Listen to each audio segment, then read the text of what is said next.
Hey guys, what's going on? I want to take you through the Russian Kettlebell Swing. It's one of my favorite exercises to do, but it's also one of the exercises that I see the majority of people do wrong because they weren't properly trained on the kettlebell swing.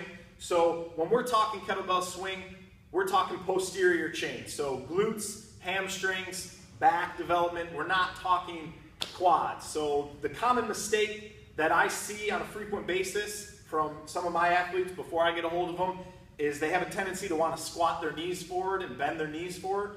Our knees are going to bend, but the only reason our knees are going to bend is because we're going to push our hips back.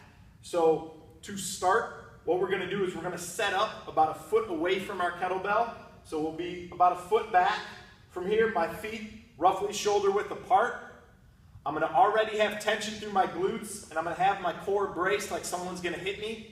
And I want to have good activation through my upper back and my shoulders. So I'm going to hinge at my hips, push my butt back, extend my arms down to the kettlebell. From here, I'm going to snap it back to myself, trying to hit myself in the butt with the bell of it. And from there, I'm just going to start swinging. So if you notice, my shins, my lower leg, stay vertical.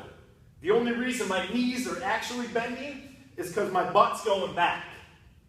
I'm maintaining a nice flat back, and every time it's the thrust of my hips that moves the kettlebell up. I'm not actively raising it with my shoulders. Pretty simple movement, can be done wrong. Obviously, if you just remember the main points there, try to maintain our shins being vertical, hinge at your hips, so push your butt back, don't let your knees come forward. Maintain that tension through your upper back so don't get sloppy. And then try to keep the weight distributed through the back 2/3 of your foot so don't get too toey with it. Beyond that, that's a kettlebell swing. Great exercise to do. Do it daily.